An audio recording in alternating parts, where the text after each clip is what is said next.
My relatives thought it'd be hilarious to dump me in another state just to see if I'd figure out a way back. They laughed, got in the car, and drove off without me.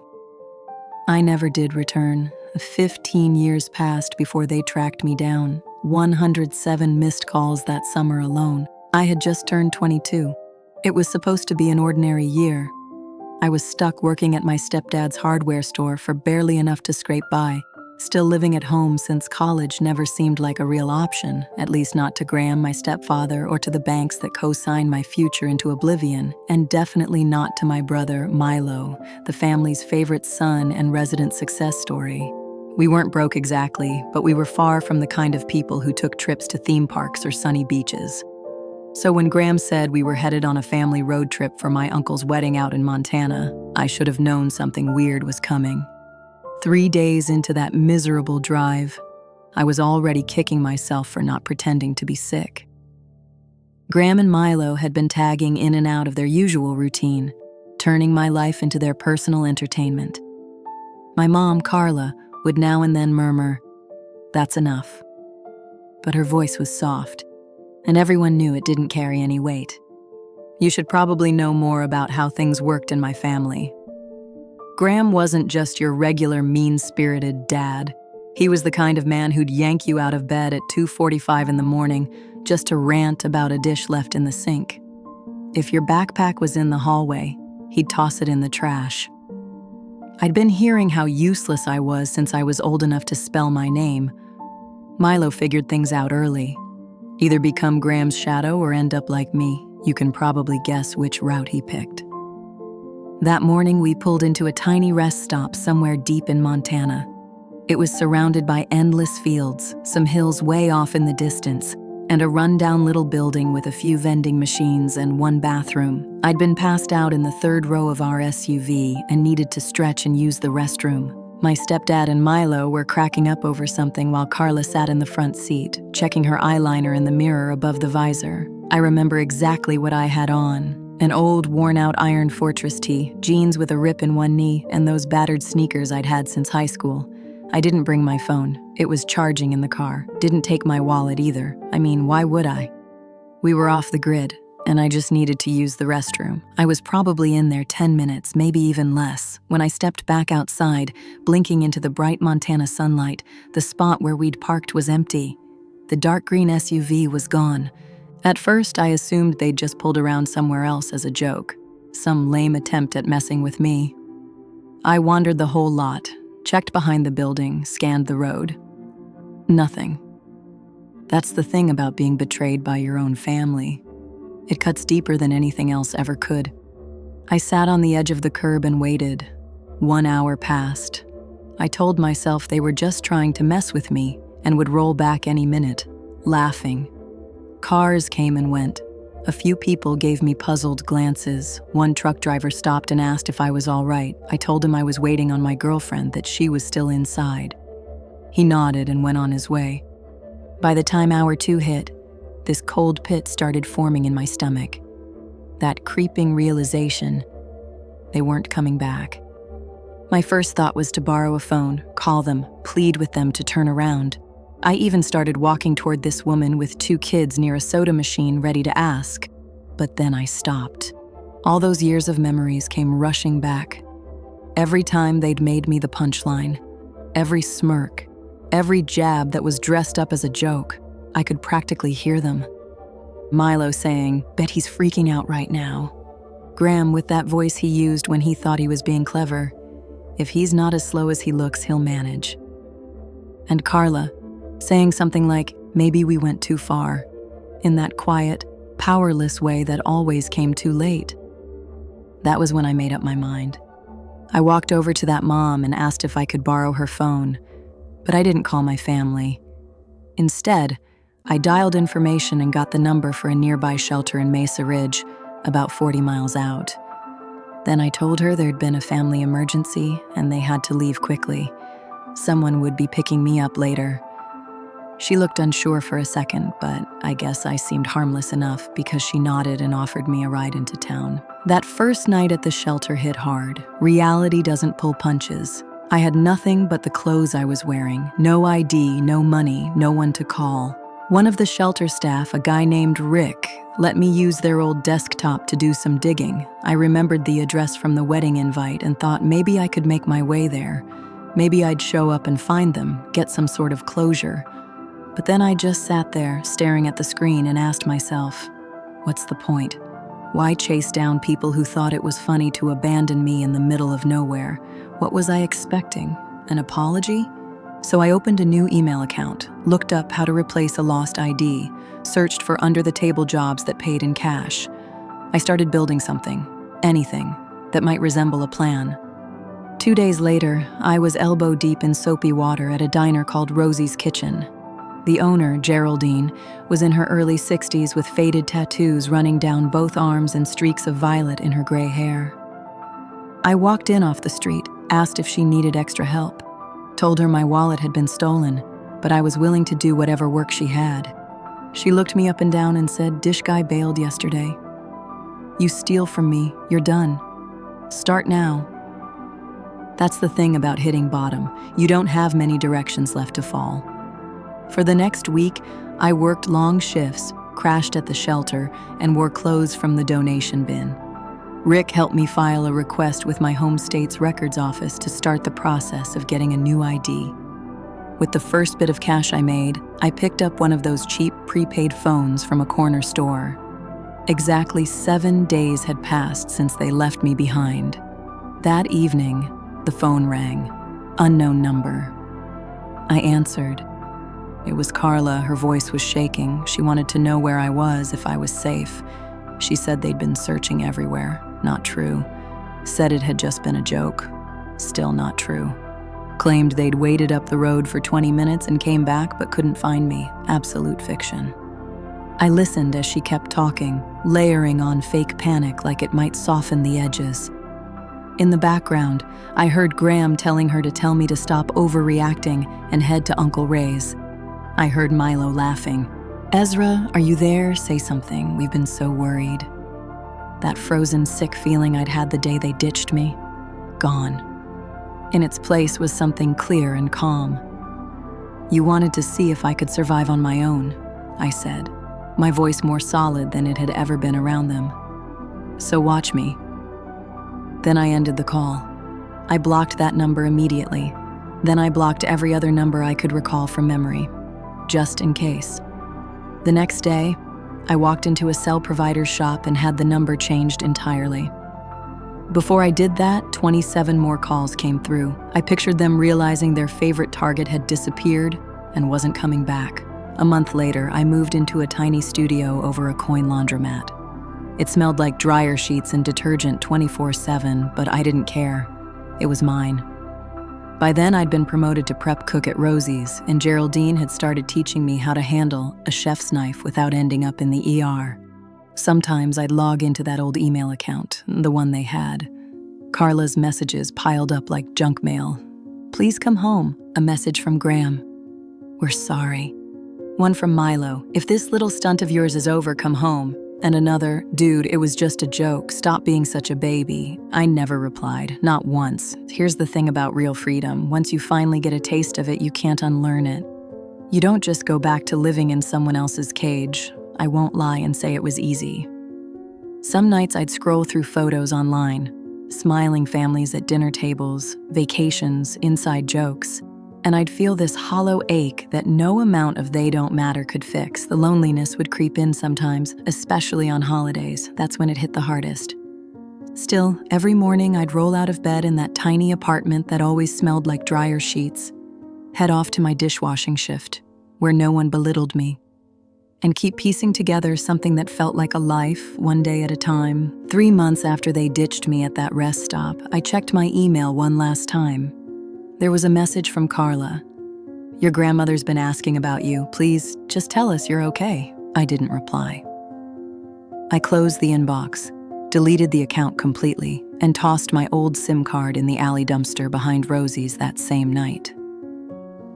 That evening, Geraldine showed me how to make her signature apple pie, said I had steady hands for pastry work. It was the first honest compliment I could remember getting in years. I never turned back. Update. 5 years after they left me behind in Montana, I saw a familiar face pop up in my feed, Not because I was actively checking their pages, though maybe I was, just a little, but because Milo had been tagged in a local news post back in my hometown. He'd been arrested for a DUI after crashing his car into a telephone pole. No one was hurt, except the telephone pole. The paper used Milo's old varsity football photo for the story. He looked young in it, all proud and full of himself. Nothing like the swollen, tired mugshot just below it. That's the thing about karma. It doesn't follow a schedule, but it never misplaces your address. By that point, I had something close to a real life here in Mesa Ridge. I'd eventually moved out of that little apartment above the laundromat and into a small one-bedroom with actual windows and a working heater. At Rosie's, I'd climbed the ranks, dishwasher to line cook, then to assistant manager. Geraldine still ran the place like a cross between a bakery and a boot camp, but her attitude toward me shifted over time. She didn't treat me like some charity case anymore, more like an oddball nephew she never asked for but kept anyway. Once I had a bit of savings, the first big thing I bought was a decent laptop. Nothing high-end, just reliable enough to take online classes through the local community college. I signed up for courses in business basics and accounting, the kind of stuff Graham used to mock as backup plans for people who can't handle real work. Most mornings I was at the diner. Afternoons I'd study. Nights I'd head back for the dinner shift. Over and over again. I won't say I was fully okay. The scars didn't vanish just because I had stability. Trust wasn't something I gave away. It was more like a trial subscription I canceled the second someone got too close. In 5 years, I'd made exactly 2 real connections. One was my neighbor, Doug. He played bass in a garage band that somehow managed to sound worse live than on tape. Now and then, he'd bring over batches of his homemade beer, which usually tasted like carbonated lawn clippings. The other was Geraldine, if you count your boss as a friend. That started to change when Kendra began showing up at Rosie's. Without fail, Tuesdays and Thursdays. Always ordered a Denver omelet, no tomatoes, extra coffee. Sat alone at the counter with a textbook open in front of her. Med school, I later learned. She had this habit of zoning out while studying, fork frozen halfway to her mouth, totally unaware she'd been staring at the same paragraph for minutes. I timed her once, just out of curiosity. Her personal record for holding a fork full of cold eggs without noticing, 7 minutes and 23 seconds. It took 4 months of me quietly topping off her coffee before she actually looked up and really saw me. I mean, really noticed I existed. Her eyes widened just a bit, and she pointed out that my name tag was misspelled. It wasn't. But from that moment on, it became our running joke. Every Tuesday and Thursday, I'd wear a different fake name. She'd spot it, say, Salvador? Again? And I'd pretend to be surprised. Dumbest version of flirting ever invented. But somehow it worked. Our first date wasn't even supposed to be one. Her study group had bailed at the last minute, and she already had a reservation at some trendy pizza place that was nearly impossible to book. I happened to be wiping the counter down when her phone buzzed with the cancellation. Next thing I knew, I was sitting across from her at Gino's, both of us slowly realizing the situation looked very much like a date, and we didn't mind. 6 months later, Kendra moved in. A year after that, we upgraded to a slightly larger place. Just a modest 2-bedroom with a bathroom that didn't run all night, and neighbors who didn't treat bass solos like an emergency. In the background, I still checked in on my old life through burner accounts and fake profiles. Not proud of it, but I did. Graham's hardware store had taken a nosedive after a big box chain opened just outside of town. I'd see his complaints on local message boards, posts that got more frustrated and bitter every week.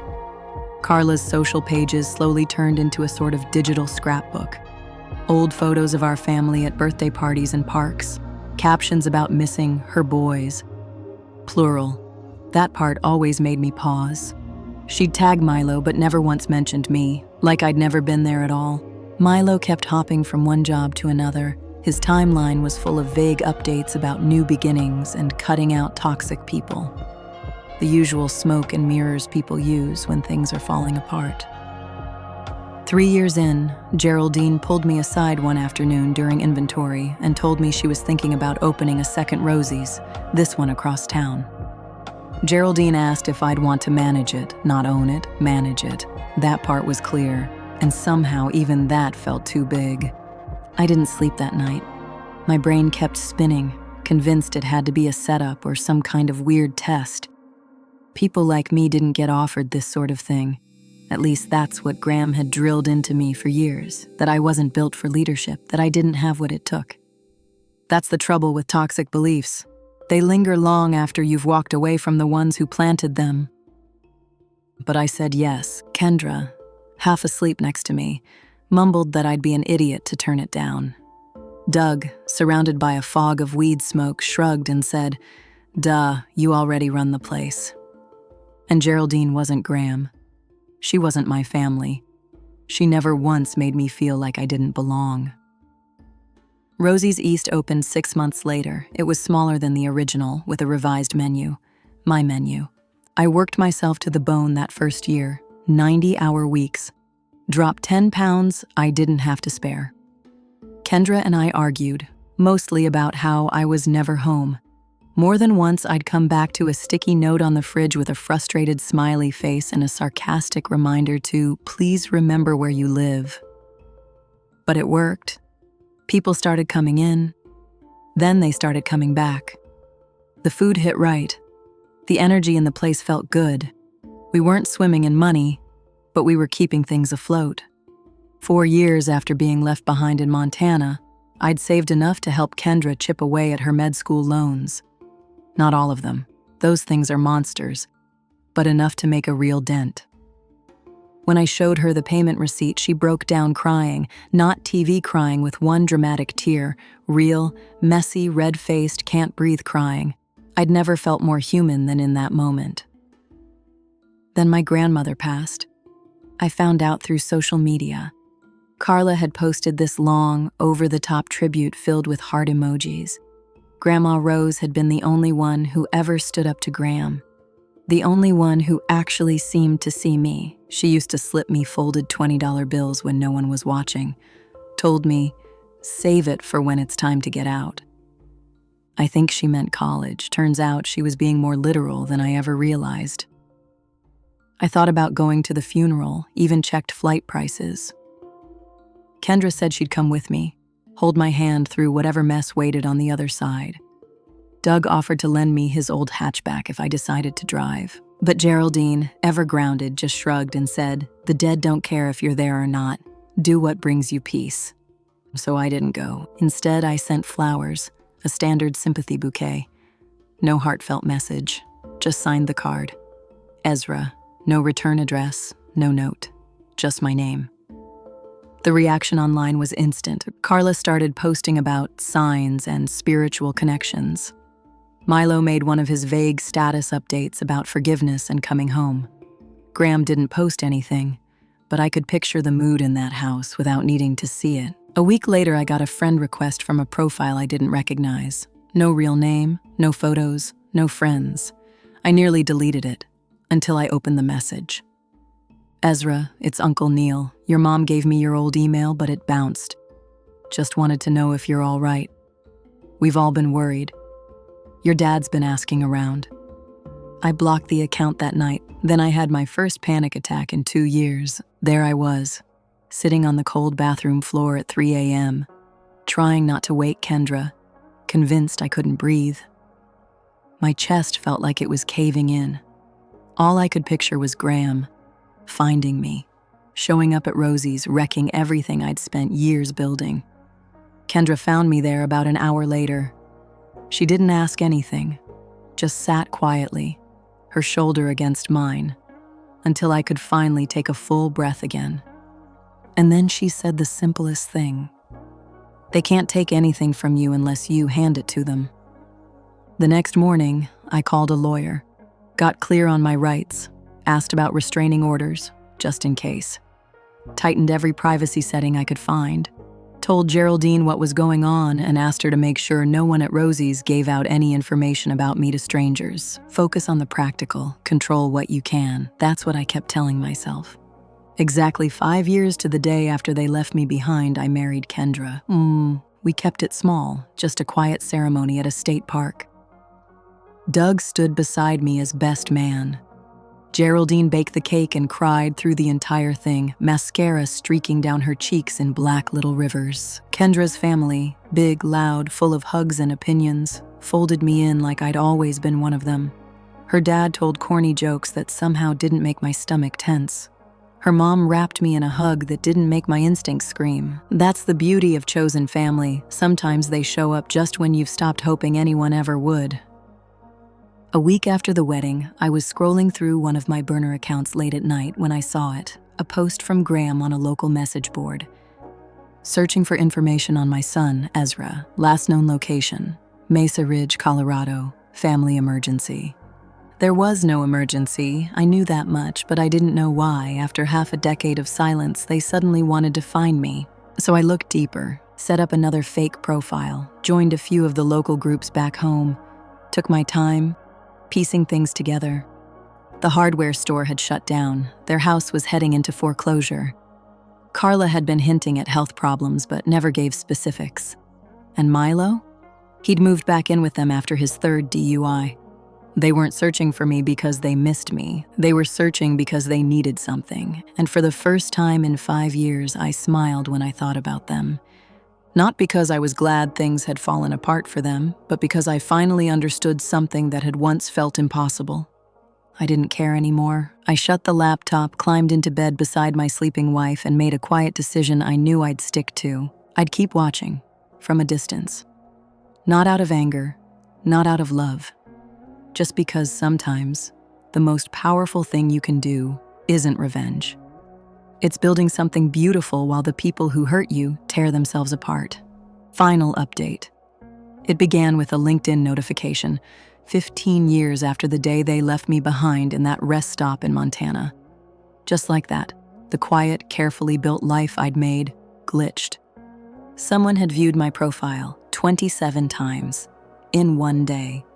Normally, that wouldn't even register. Recruiters get weird on LinkedIn. Bots, spam, all of it. But this time, it was different. The name on the notification, Matthew Ellis, my brother. That's the thing about the past, it doesn't vanish. It waits, quiet and patient, like something crouched in tall grass ready to lunge when you least expect it. By then, my life didn't look anything like the one I had when I first got to Mesa Ridge. Kendra had finished med school years ago. She was working part-time at a local clinic now, 3 days a week, so she could be home more with our 2 kids. Ellie was 7, Marcus, 4. The old studio over the laundromat had long since been replaced by a modest 4-bedroom house on the edge of town. Nothing fancy, but the backyard gave the kids room to run, and just enough space for me to keep trying and failing to grow tomatoes. Rosie's had grown too. We were up to 3 locations. Still small, still local. Not some big chain, but enough to give me breathing room. I wasn't on the line every day anymore, only when someone called out last minute. Geraldine had semi-retired 2 years earlier. Of course, that didn't stop her from dropping by unannounced to point out how we were still ruining her pie crust. I'd thought I'd made peace with all of it, the old life, the damage, the silence. I still checked in on them sometimes, but it had slowed to maybe once every few months. The urgency was gone. Last I'd seen, Graham and Carla had downsized to a smaller house after losing the old one. Turns out Milo had gotten married, then divorced, then married again. Life had seemingly moved on for them, just as it had for me. Still, something about the LinkedIn views got under my skin. After 15 years of total silence, there it was. That small ripple reminding me the past hadn't entirely gone quiet. I mentioned it to Kendra during our usual Sunday night routine, folding laundry, while half watching whatever show we were slowly making our way through on Netflix. She paused, holding 2 mismatched socks, and asked, "Are you all right?" I nodded, because I didn't know how to explain what was really happening in my head. One second I was a 37-year-old dad in a warm house. The next I was 22 again, standing in the middle of a dusty rest stop, hearing Graham's voice in my head, calling me useless. 3 days later, I was at Rosie's East, the second location we'd opened, dealing with a supply mix-up. The vendor had sent the wrong size coffee filters again, so I was helping with inventory. Maya, who was up front working the counter, called back and said, "Hey, there's some family here asking for you." First thing that came to mind? Kendra's parents. They had a habit of popping by when they were passing through town. I started rehearsing how I'd convince them to stay for dinner. But it wasn't them. It was Graham. He looked older now, grayer, thinner. The sharpness he used to carry had dulled, like time had worn him down more than I expected. Carla stood beside him, her face pulled tight with the kind of worry that becomes permanent after enough years. Her hair was dyed a flat, unnatural brown. And then there was Milo. He looked almost exactly like Graham had at 40. Same posture, same way of dominating space without trying. A younger woman stood just behind them, early 20s maybe. I didn't recognize her. The way she held herself made it clear she wasn't sure if she should even be there. Nobody said anything right away. The clatter of the lunch crowd faded. All I could hear was the heavy thump of my own heartbeat. Graham spoke first. He said my name, but it came out like a question. I nodded. That's all I could manage. My voice felt like it had packed a bag and walked out the back door. And just like that, one of the moments I'd imagined for 15 years was suddenly, finally, real. In some versions I'd played out in my head, I delivered the perfect takedown, calm, sharp, devastating. In others, I was detached, cool, unaffected by their presence. And in a few late-night lapses I'm not proud of, there were even emotional reunions, complete with tears and forgiveness. But real life rarely follows the script. I pointed toward a table tucked in the corner and told Maya to bring over some waters. Then I sat across from the people who used to be my family and waited. They'd found me because of a small write-up in a regional magazine. Front Range Focus, 10 local success stories. It wasn't even a full article. Just a sidebar with a photo of me standing in front of the original Rosie's, smiling awkwardly in my chef's coat. But apparently, one of Carla's old high school friends had moved to Colorado, saw the piece, and messaged her. "Isn't this your son?" Carla mentioned that they'd tried to call me, a lot. 107 missed calls, she said. She'd kept track, like that was supposed to prove something. They all started talking, over each other. Carla saying they'd been worried, Graham insisting I'd misunderstood what happened that day, Milo acting like this was some long overdue catch-up between siblings. The young woman, his second wife, Poppy, just sat quietly watching me, trying to read something in my face. I didn't interrupt, I let them go, let them shape their own version of what had happened, where they were flawed but never cruel, careless but never intentional. I noticed the way Graham's eyes kept drifting around the restaurant, like he was appraising it, measuring what it might be worth. I saw Carla's hand shake slightly as she lifted her water glass. I caught the cracks in Milo's carefully rehearsed smile when he thought I wasn't looking straight at him. And then, when the noise finally ran out and they'd exhausted their script, I asked the one question that actually mattered. Why now? That's when the truth started to surface. In pieces and silences, and in the pauses between the things they didn't want to say. Graham had mounting medical bills, heart issues, no insurance. The second house was heading into foreclosure. Milo's latest business, something vague and overhyped involving cryptocurrency, had collapsed spectacularly. Carla needed knee surgery she couldn't afford. They weren't there to reconnect. They were there because they needed money, and I should have been furious. Should have told them to get out and not come back. But instead, what I felt caught me off guard. Pity. They looked so small, so worn out. These were the same people who once controlled every part of my life. Now they just looked human, tired, beaten down by their own choices. I told them I needed time to talk to Kendra. I invited them to come to dinner at our house that evening. They agreed quickly. Graham was already halfway to acting like the conversation had gone exactly the way he'd planned. That afternoon felt like I was walking through someone else's life. I picked up Ellie from her dance class, helped Marcus practice for his preschool show and tell, all while texting Kendra updates about who was showing up for dinner. She offered to take the kids over to her sister's for the evening. I said no. I wanted them there. I wanted the people who had once called themselves my family to meet the people who actually were. Dinner was chicken enchiladas, my go-to. Nothing fancy, just a recipe I'd pulled off the back of a box years ago and slowly adapted into something I could call my own. Ellie set the table without being asked, carefully placing all the forks on the wrong side, which Kendra gently corrected with a smile. Marcus insisted on wearing his Spider-Man costume because, in his world, Tuesdays were now officially Spider-Man Day. When the doorbell rang, I nearly dropped the baking dish I was bringing to the table. Kendra brushed past me, gave my arm a quiet squeeze, and said, "Whatever happens, I'm right here." The kids looked up, instinctively aware that something different was happening, something important. That's the strange thing about moments you've spent years dreading. When they finally show up, they almost feel ordinary. These kinds of moments are always both better and worse than you imagine them. Introductions were stiff. Graham kept calling Kendra Karen, even after being corrected more than once. Carla teared up every time she looked at the kids, which made Marcus retreat behind the living room armchair. Milo and Poppy were, surprisingly, the most tolerable. They actually tried to hold a real conversation, even if Milo kept casually slipping in comments about how family looks out for each other. After dinner, Kendra gave me a subtle look while clearing the plates, one that clearly meant, "Text me if you need to be rescued."